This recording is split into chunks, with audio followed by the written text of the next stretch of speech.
Welcome to Daxue Talks, a show powered by Daxue Consulting, a China-based strategic market research company founded in 2010. Okay, so my name is Max Peiro. I'm obviously not Chinese. I'm from Barcelona, but I've been living 12 years in Shanghai, and I am the CEO of Rehab. At Rehab, basically, we are problem solvers. We work with large corporations here in China to help them identify business challenge and match them with proven startups that can solve these problems. Can you explain why the brands are now either beefing up their in-house tech capability or looking for external collaborations? Can you give some examples?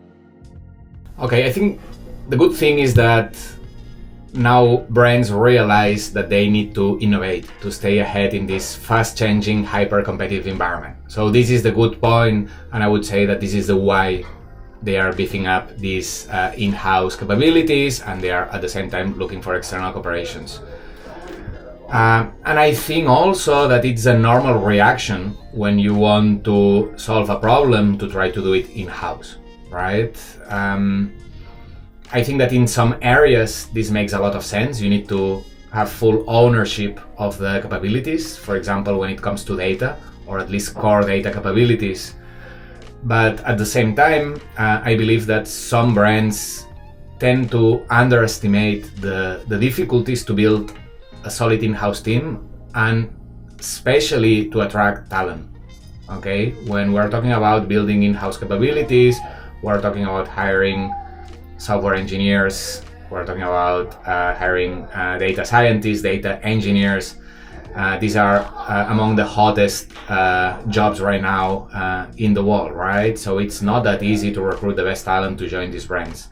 Some of these data scientists, for example, they would rather either do pure research or join large technology companies, right? So sometimes for brands will be a little bit difficult. And at the same time, it's not easy to develop core capabilities when it comes to technology and when it comes to data, right? So at the end of the day, I think that a lot of these brands will spend or will allocate a lot of resources building these in-house capabilities and not always will deliver what they expect. So I personally think that the best approach is to combine both, to have a strong core in-house team, but also boosting cooperation with external partners.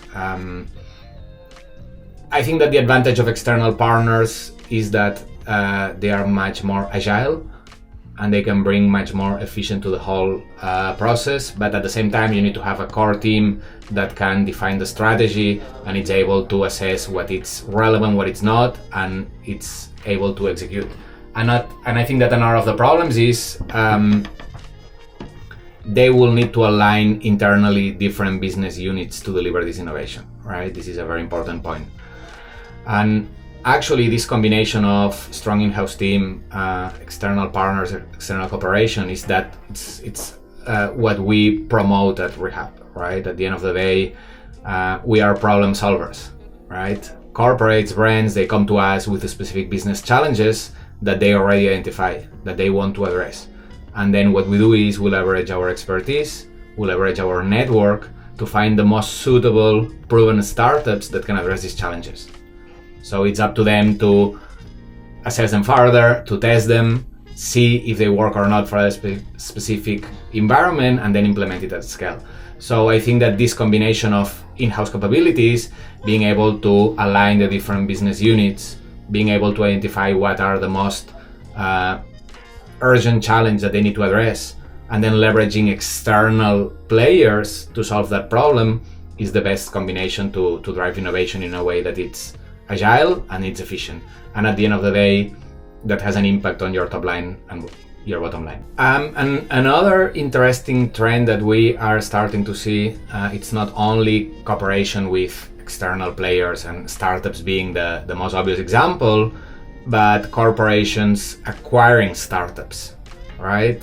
More than cooperation, I would say brands. We see a recent example of, at global level, McDonald's acquiring Dynamic Yield, right? This was a huge event because it was a large acquisition and the integration of a pure tech startup into a company like McDonald's. I think that was a great example. And also we see at global level some brands acquiring startups to build their R&D teams. And specifically, we've seen it in Israel. For example, Nike acquired last year or 2 years ago a startup from Israel, and then they used the team to set up their R&D center. Alibaba did the same also a few years ago, right? They acquired few startups in Israel, and that was the core of their R&D center in that country. Any questions? We will find an expert to answer them. Drop your questions in the comments or send us an email, dx@daxueconsulting.com.